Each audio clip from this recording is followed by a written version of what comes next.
오늘 또 3.1절이라 집에 계셨던 분들도 계시고 나들이 하셨던 분들도 계실 텐데요. 사실은 이런 날은 좀 쉬었으면 좋겠다 하는 생각들이 많으실 텐데, 목사님 저도 마찬가지예요. 이제 잠시 이렇게 수요일 날이 이렇게 공휴일에 걸리면 이런 날은 좀 쉬면 안 되나 이런 생각을 잠시 가지기도 했는데, 그런 마음을 생각하다 보니까 이렇게 나오신 분들이 얼마나 감사한가 하는 생각도 듭니다. 우리 서로에게 이렇게 인사합시다. 잘 오셨습니다. 또 이렇게 인사합시다. 하나님의 은혜가 충만할 것입니다. 아멘. 우리가 지난 95편부터 말씀을 이렇게 오늘 98편에까지 이르게 됐는데요.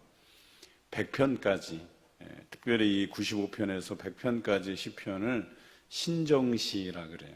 이 신정시라는 표현은 하나님께서 이 땅을 통치하시기 때문에 그분께 찬양을 드리자라고 하는 시입니다. 그러니까 하나님께서 찬양 받으실 이유가 이 땅을 통치하시기 때문에 찬양받기에 충분하신 분이다라고 하는 것이 신정시예요. 그런데 이 98편 찬양은 여러분들이 부르는 성가곡 혹은 찬양곡에 자주 등장하는 가사이기도 합니다. 오늘 노래의 시작을 새 노래로 여호와께 찬송하라 이렇게 시작하고 있는데요.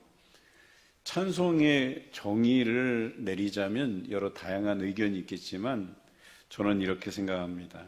찬양은 하나님의 사랑에 반응하는 것이라고 생각해요. 그러니까 하나님께서 이 땅에 거주하고 있는 우리들과 동행해 주시고 우리의 삶에 관심 가져 주시고 우리의 일거수 일투족 하나님께서 사랑하심으로 돌봐주시고 함께해 주신다. 그리고 이것이 하나님의 사랑인 것에 감사하면서 반응하는 것이 찬양이다 혹은 찬송이다 라고 생각을 합니다. 오늘 시인은 왜 우리가 하나님께 찬양하는지에 대한 세 가지 이유에 대해서 오늘 본문 4절까지 표현하고 있습니다.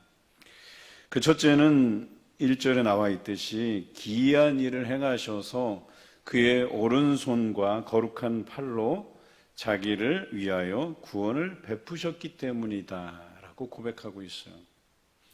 그런데 오늘 이 말씀은 과거형으로 되어 있습니다. 히브리어 문법에 보면 과거형이에요. 그러니까 하나님께서 지금까지 그의 오른손과 강한 거룩한 팔로서 사람들을 구원해 오셨다 이런 뜻이에요. 과거부터 지금까지 하나님께서 여러 사람들을 구원해 오셨다라고 하는 것인데요. 그렇기 때문에 그 일로도 충분히 하나님께 감사할 이유가 된다라고 하는 것이죠. 그런데 하나님께서 기이하게 일을 행하신다 그랬어요. 우리가 전혀 예상하지 못하는 방식으로 인도하신다 이런 뜻이죠. 제가 부임하고 이제 3년째를 맞이하는데 많은 사람들이 주의 기이한 일들을 경험하게 돼요. 여러 가지 자신의 삶에서 만나주시는 하나님을 경험할 뿐만 아니라 특별히 교회 다니지 않거나 또는 교회에서 나오지 않은 지가 오래됐거나 하는 분들이 하나님께로 돌아오는 혹은 새롭게 예수 그리스도를 믿게 되는 경험들을 하게 돼요. 그런데 그 경험들을 보면 참 기이한 방식으로 내가 뜻하지 않은 방식으로 또 내가 기대했던 것 이상으로 하나님께서 이끌어 주신다라고 하는 것이죠. 그런데 이게 과거형이에요. 과거에도 그랬고 그래서 그 하나님이 찬양 받으실 만하고 현재에도 그러실 것이고 그래서 현재에도 하나님께서 일하고 계시고 쉬지 않고 일하고 계시고 그리고 미래에도 일하고 계실 그 하나님을 찬양할 이유가 된다 이렇게 표현하고 있어요. 우리 주변에 마음 아픈 일들이 있죠. 특히 우리 가족들, 친지들 믿지 않을 때에 그것으로 인해서 가슴 아파하고 그리고 신방하다 보면 매번 기도의 제목에 오르는 것이 제일 많이 오르는 것이 가족의 구원입니다. 또 자녀들의 구원이에요. 그런데 이 일을 위해서 과거에 기이한 일들로서 하나님께서 여러 사람들을 주께로 돌아오게 하셨듯이 현재에도 여러분이 기도하실 때에 일하고 계실 하나님을 신뢰하며 찬양하라는 거예요. 그런 징조들이 내게 보여지고 또 그런 가능성들이 보여지고 믿음으로 행하고 그래서 나를 통해 역사하실 그 하나님, 그래서 누군가가 구원의 반열에 설 수 있다는 것, 이것으로 인해서 충분히 하나님을 찬양할 이유가 된다라고 고백하고 있습니다. 오늘 여러분들 주변에 이런 구원을 위해서 여러분 애쓰고 기도하실 텐데요, 여러분을 통해서만 아니라 믿음의 동역자들을 통해서 우리 주변의 가족들, 친지들, 이웃들 하나님께서 구원의 역사를 이루어 가실 줄로 믿습니다. 두 번째는 주의 구원을 알게 하실 뿐만 아니라 그의 공의를 문나라의 목전에 명백히 나타내셨다 그랬어요. 하나님께서 일하시는 방식을 두 축으로 나누면 하나는 공의예요. 공의는 오늘 표현으로 하면 의와 공평으로 나누는 거죠. 같은 표현이에요. 그리고 또 한 축은 우리가 다음 절에 나오는 인자와 성실이라고 하는 표현이에요. 한쪽은 하나님께서 판단하시되 악한 일을 행한 자에게는 심판하심으로 보복으로 갚으시고 진노로 갚으시지만 또 하나님을 믿고 섬기는 이들에게는 하나님께서 어때요? 의와 공평으로 그들을 안으신다 또는 위로하신다, 구원하신다, 이런 표현이잖아요. 이게 하나님의 의와 공평이에요. 그래서 우리는 주의 진노하심에 맡겨드리기 때문에 우리를 괴롭게 하거나 우리를 힘들게 하거나 어떤 사단의 역사에 대해서 걱정할 필요가 없어요. 그 하나님께 맡겨드리면 하나님께서는 그 사람에게, 그 세력에게 선악간에 갚으시는 분이셔요. 그러면 나는 어때요? 그저 하나님 앞에 위로받으면서 말씀을 부여잡고 그 안에서 늘 승리하는 삶을 살면 되는 거예요. 그것이 하나님의 의와 공평이라고 하는 것이죠. 그래서 하나님께서 이 의와 공평을 문나라의 목전에 명백히 나타내셨다 그랬어요. 나만 아는 게 아니라 모든 사람이 알게 하신다 그랬어요. 모든 사람이 보게 하신다 이거예요. 그 목전에서 행하시기 때문에 우리 하나님께서는 의와 공평으로 이 땅을 통치하시는 분이시구나. 그래서 악한 자에게는 하나님께서 진노로 갚으시고 선한 일을 행하고 하나님의 말씀대로 살아가는 이들에게는 하나님께서 위로하시고 하나님의 은혜로 갚아주시는구나 라고 하는 이 사실을 모든 사람에게 알게 하신다는 거죠. 그래서 이것만으로도 또한 하나님을 찬양할 이유가 충분하다 이렇게 고백하고 있습니다. 오늘 세 번째는 이스라엘의 집에 베푸신 인자와 성실을 기억하셨으므로 땅끝까지 이르는 모든 것이 우리 하나님의 구원을 보았다 이렇게 표현하고 있어요. 그래서 세 번째 하나님을 찬양할 이유는 인자와 성실이에요. 성실은 긍휼이라고도 표현해요. 이 인자도 이 성실과 비슷해요. 사랑 혹은 헤세드, 언약. 그러니까 언약과 사랑은 항상 맞물려서 돌아가요. 그래서 언약, 사랑, 긍휼, 성실, 이게 다 같은 맥락의 표현들이에요. 그래서 하나님께서는 우리 믿는 사람들에게 약속하신 바를 성실하게 행하시는 분이시다. 그리고 그것은 하나님이 우리에 대한 사랑의 확증이에요. 여러분을 선한 길로 인도하시고 또 어려움 중에서도 견디게 하시고 자족할 수 있는 은혜를 주시고 이웃과 나눔에 대한 어떤 그런 지혜도 주시고 이 모든 것들이 하나님의 인자와 성실이라고 하시는데 이것이 오늘 똑같이 땅끝까지 이르는 모든 것이 우리 하나님의 구원을 보았다 그랬어요. 그러니까 하나님의 그 인자와 긍휼이 우리를 통해서 많은 사람에게 전하여지고 그 사람들이 우리의 행위들, 선한 행위들을 보고 이것이 하나님의 손길이구나, 이것이 진정 하나님을 섬기는 백성들의 삶이구나. 그래서 그것에 매료되고 감동하고 그래서 그 사람들이 주께로 돌아오는 역사가 일어난다라고 하는 것이죠. 이러한 일들로 우리가 하나님을 찬양할 이유가 충분하다 이렇게 이야기하고 있어요. 이것은 이미 아브라함을 통해서 우리에게 약속하신 바죠. 아브라함을 통해서 내가 복이 될 뿐만 아니라 너를 축복하는 자에게 내가 복을 내리고 그랬어요. 그래서 아브라함을 통해서 하나님의 그 사랑이 전해지고 구원이 전해지고 모든 백성이 하나님께로 돌아오게 하시려는 인류 구원의 꿈이, 뜻이 아브라함을 통해서 말씀되어졌고 그의 후손들을 통해서 그것을 이루어 가시죠. 결국에는 그의 족보에서 인류 구원을 이루실 예수 그리스도가 탄생하게 되시는 거죠.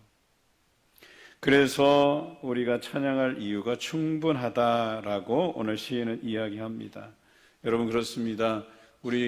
여러분이 이 자리에 서게 된 것도 하나님의 은혜잖아요. 여러분을 구원하신 것, 부모를 통해서 구원하든 아니면 내가 불신의 자리에 있다가 어떤 기이한 일들을 통해서 예수 그리스도를 믿게 되고 하나님의 백성으로서 살아가는 것, 이게 다 찬양할 이유가 된다는 것이죠.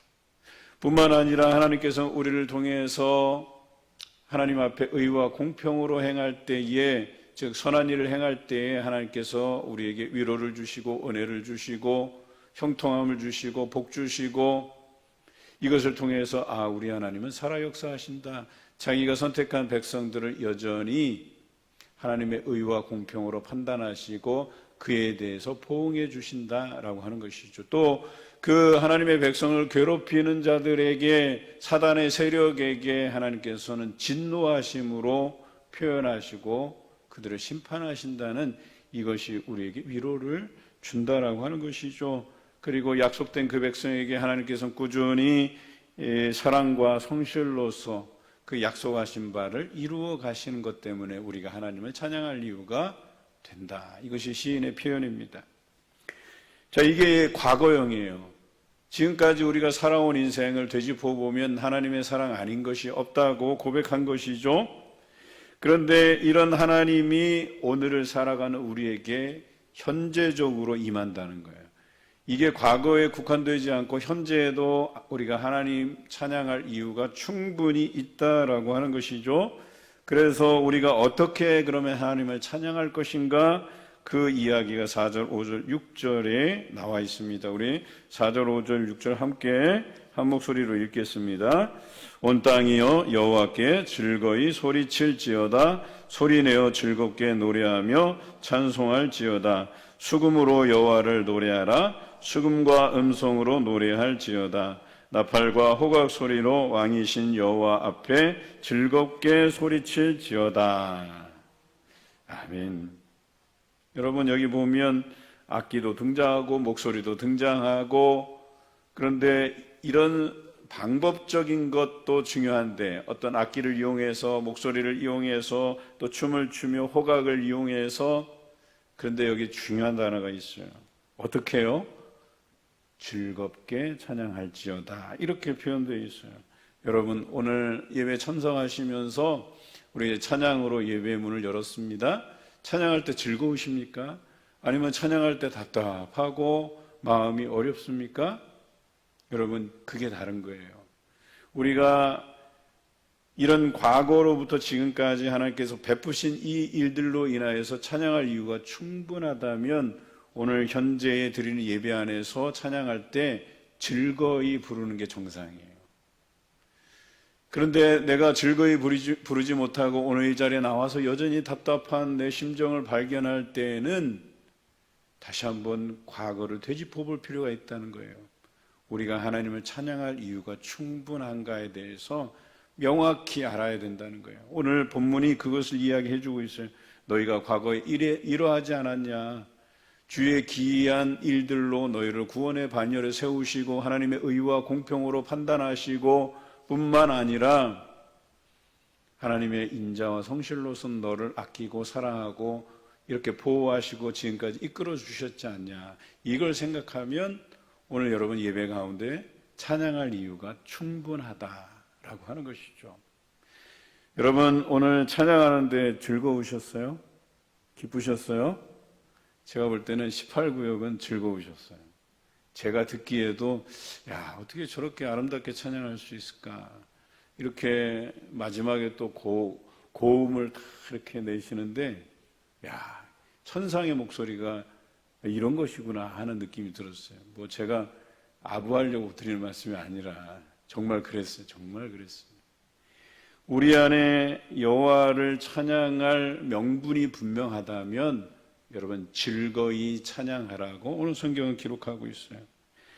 목사님, 그런데 저는 즐거이 노래할 만한 입장이 아니에요. 내 형편이 이렇고 저렇고. 여러분, 우리가 이 형편의 부분들을 생각하면 그냥 계속해서 나락으로 떨어질 수밖에 없어요. 거기에 집착하게 되면.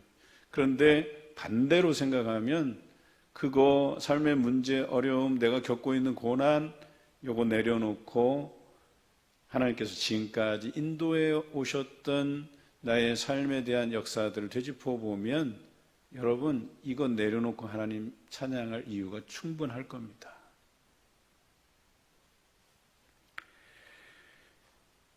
이제 7절과 8절에는 이런 하나님에 대해서 그러면 어떤 이들이 찬양하는가에 대한 방법이 나와요. 그 부류가 나와요. 4, 5, 6절까지는 우리가 어떻게 하나님을 찬양할 것인가. 하나님께서 충분히 찬양 받으실 만한데 우리가 큰 소리로 즐거이 악기와 춤으로 호각으로 박수치며 이렇게 찬양할 거라면 그럼 누가 찬양하느냐. 7절에서 8절까지 한번 읽어보겠습니다. 시작. 바다와 거기 충만한 것과 세계와 그 중에 거주하는 자는 다 외칠지어다. 여호와 앞에서 큰 물은 박수할지어다. 산악이 함께 즐겁게 노래할지어다. 여러분 오늘 성경에 보니까 바다와 거기 충만한 것, 그 다음에 세계에 거주하는 사람들, 그리고 뭐라고 되어 있습니까? 큰 물, 그리고 산악. 그러니까 뭐예요? 이 표현은 자연의 모든 만물들도 하나님을 찬양할 이유가 충분하고 또 이 땅에 거주하는 사람들도 하나님을 찬양할 이유가 충분하다는 거예요. 다시 앞쪽에서 넘어가면 하나님께서 이루시는 의와 공평을 누구 앞에 드러내요? 온 백성 앞에서 드러내요. 또 인자와 성실을 어때요? 땅끝까지 이르는 모든 이들에게 하나님의 구원을 보이신다 그랬어요. 우리만 아는 게 아니라는 거예요. 심지어 로마서에는 하나님께서 이 피조물들에게 하나님의 신성을 심어 놓으셨기 때문에 너희가 핑계하지 못할 것이라고 이야기했어요. 하나님께서 만드신 이 피조 세계에 하나님의 신성을 심어 놓으셨고 뿐만 아니라 하나님이 역사하시는 그 기이한 일들, 구원의 역사, 의와 공평으로 판단하시는 것, 인자와 성실로 우리를 위해서 베푸시는 그 사랑, 이것을 모든 사람 앞에 드러내시겠다는 거예요. 그래서 하나님은 여전히 살아 역사하시는구나 라고 하는 것을 모든 사람들, 모든 만물들이 반응하게 하셨다라고 하는 거예요. 그러니까 뭐예요? 모든 사람이 하나님을 찬양할 이유가 있다고 하는 겁니다. 그런데 다만 불신자들이 이걸 잘 모르는 거죠. 하나님을 찬양할 충분한 이유가 없다고 생각하기 때문에 이들이 살아가는 삶은 절망밖에 없는 거예요, 사실. 그들이 믿고 의지했던 것들이 자신들에게 역습으로 돌아오죠. 자신들이 믿었던 재물들의 역습을 받게 되고 자신들이 믿었던 지위로서 이제 그 지위에서 내려와서 완전히 이제 나락으로 떨어지는 경험들을 하게 되고 그 믿었던 자연들이 다시 역습해 오고 그것으로 인해서 우리가 큰 혼란을 겪고 곤란을 겪고 그런데 우리 하나님께서는 변함없으신 새벽빛같이 일정하신 우리에게 의와 공평으로 판단하시고 성실과 인자로서 우리를 여전히 바라보아 주신다라고 하는 것이죠. 세상에 변하지 않는 것이 있다면 하나님의 의와 공평, 하나님의 인자와 성실이라고 하는 거죠. 다른 것들은 다 변합니다. 심지어는 남편도 변하고 아내도 변하고 자녀도 변하고 다 그래요. 여러분 자녀에게 소문한 적 없으세요? 저렇게 키워놨더니 이런 배은망덕한 저는 종종 들어요. 야, 어떻게 우리가 저렇게 곱게 키워놨는데 되게 사소한 문제 하나하나 가지고 또 이 자식들 야 어떻게 저 키운 보람이 없네 막 이런 생각이 들 때가 있잖아요. 아내가 남편에게 드는 생각, 남편이 아내에게 드는 생각, 모든 게 별거 아닌데 막 서운할 때 있잖아요. 그리고 변했다고 생각하는 경우가 있잖아요. 물론 뭐 이런 사소한 일이 우리 가정사에 없을 수는 없어요. 그런데 이것을 뛰어넘어서 정말 뒤통수를 치는 경우가 있잖아요. 다른 사람들과 바람나서 완전히 그냥 가정을 무너뜨리고, 그리고 그렇게 잘 키워놨더니 자녀들이 나쁜 길로 빠져서 그 부모의 기대를 저버리거나. 오늘 3.1절이라 내일이 이제 개학이잖아요. 그래서 아이들도 뭐 개학하는데 필요한 물건들을 사기 위해서 이것저것 다 있는 다이소에 갔더니만 웬 학생들이 부모님하고 왜 이렇게 많이 와 있든지 차 댈 데가 없더라고요. 하여튼 거기가 다 있는가 봐요. 하여튼 거기 와서 다 사더라고요. 그런데 문득 이런저런 얘기를 우리 희진이랑 얘기를 나누다가 제 학창 시절 이야기를 했어요. 그러고 보니까 내가 아이들이 부모 말을 잘 안 듣거나 고집스러울 때 뭐라 할 만한 상황이 아니더라고요. 또 제가 얼마나 사고를 많이 쳤는지 생각해 보니까. 그래서 제가 아이에게 그랬어요. 내가 이러이러한 사고를 쳤다. 예를 들자면 제가 자퇴서를 3번이나 썼거든요. 고등학교 1, 2, 3학년 때 한 번씩. 그러니까 부모님은 얼마나 그 아들을 보면서 마음 아팠겠어요. 싸움에서 한 번 쓰고, 시험 안 치고 도망가다 걸려서 쓰고, 한 번은 대학 원서 면담하다가 기분이 나빠서 볼펜 집어던지고 나갔다가 끌려와서 또 아마 이런 이야기하면 여러분들이 야 우리 목사님 저런 분이야 막 이렇게 하시는 분이 계실 텐데, 제가 이 말씀을 드리는 것은 제가 주를 만났으니까 이 정도지요. 안 그랬으면 아마 사회에서 좀 이렇게 불편한 그런 사람으로 전락해 있을런지도 몰라요. 여러분, 그런데요, 지금까지 제가 겪어오면서 우리 부모님들도 제가 볼 때에는 처음 마음이 다르시더라고요. 나는 신학대학 가기를 원했는데 우리 아버지 어머니가 공부를 잘하니까 욕심이 생겨서 이 아이가 주의 종이 되려고 신학대학을 가려는데 우리 부모님 마음은 막 욕심이 많으니까 뭐 한의학과에 가서 뭐 한의사가 되고 신학은 늦게 하면 되고 막 이런, 그러다 보니까 마음이 삐뚤어져서 고등학교 때 1학년 때 1등급 하다가 2학년 때부터 교과서 다 덮어버리고, 그러니까 이제 삐뚤어 나가는 거죠. 이제 이런 불편한 관계들, 아마 부모가 저를 보는 마음은 어떻게 저렇게 열심히 가난한 우리 집안 형편에 열심히 공부시켜 놨더니 어떻게 공부도 안 하고 저럴까. 또 저는 제가 가고 싶은 길이 있고 그 꿈을 향해서 걸어가고 싶은데 그거와는 다른 길을 또 부모가 강요하고, 그러니까 그 안에서 그런 상처들로 인해서. 그런데 지금까지도 변하지 않는 것은 하나님의 사랑이었다는 거죠. 하나님의 의와 공평이라는 거죠. 제가 잘못된 길을 걸어갈 때 하나님께서 나를 치시고 나를 바른 길로 인도해 가셨고, 또 내가 말씀을 부여잡고 하나님께 간구했을 때 그 어려운 형편 안에서도 하나님께서 새로운 길을 제시해 주시고 나를 여기까지 인도해 주셨다라고 하는 것이죠. 그런데 이 신뢰의 관계가 한번 형성이 되니까 그 다음부터 웬만한 시련은 시련이 아니에요. 그냥 하나님께 인도하심에 맡겨두고 그래도 저는 편하게 지내요. 즐겁게 보내고. 그게 삶의 비결이라고 하는 거죠. 코로나로 인해서 어려우십니까? 경제적인 부분도 부담스러우십니까? 에너지 가격은 올라가고 물가들도 올라가고 변하지 않는 월급 때문에 삶이 피폐해지고 팍팍해지셨나요? 그런데요, 여러분들 그것만 보지 마시고 변하지 않는 하나님의 의와 공평, 인자와 성실을 보시기 바라요. 그러면 그것이 여러분에게 위로가 되고 오늘 이 어려운 현실을 이길 수 있는 힘이 된다라고 하는 것이죠.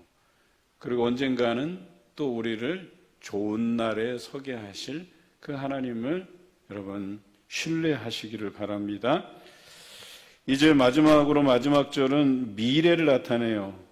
우리가 3절까지는 과거의 경험이고 4절부터 8절까지는 현재 우리가 어떻게 찬양하고 어떤 이들이 하나님을 찬양할 것인가에 대해서 이야기했죠. 이제는 미래의 이야기를 시인이 하고 있어요. 우리 9절을 한번 같이 읽겠습니다. 그가 땅을 심판으로 임하실 것이미로다. 그가 의로 세계를 판단하시며 공평으로 그의 백성을 심판하시리로다. 그랬어요. 이제 미래에 하나님께서 그 땅을 심판하러 우리에게 임하실 것이다. 예수 그리스도께서 이 땅에 재림하실 것이다. 그런데 의로 공평으로 세계를 판단하신다 그랬어요. 그 백성을 심판하신다 그랬어요. 선악간에 하나님께서 우리를 판단하실 거예요. 우리가 하나님 말씀 부여잡고 그 온갖 시련을 하나님 신뢰함으로 이겨왔다면 여러분 걱정하지 마세요. 하나님께서 여러분들을 그 약속하신 언약대로 인자와 성실대로 여러분들 구원의 길로 이끌어 가실 것이고 또 여러분을 최선의 길로 인도해 가실 것이고 여러분이 이 땅에서 삶은 어려울지 몰라도 여러분의 영적인 삶은 인생은 여러분께서 기쁨으로 하나님께 찬양할 만큼의 삶을 우리에게 허락해 주실 줄로 믿습니다. 우리가 소속된 모든 곳에서 하나님의 의와 공평으로 판단하심을 믿고 우리가 살아갈 때 그 결과가 모든 사람에게 하나님의 살아계심을 드러내게 하는 결과를 가져오게 될 것입니다. 그래서 여러분 힘을 내십시오. 용기를 내십시오. 어렵더라도 하나님이 나와 함께 계심을 믿으시기 바라요. 그러면 여러분을 통해서 많은 사람들이 위로를 받을 것입니다.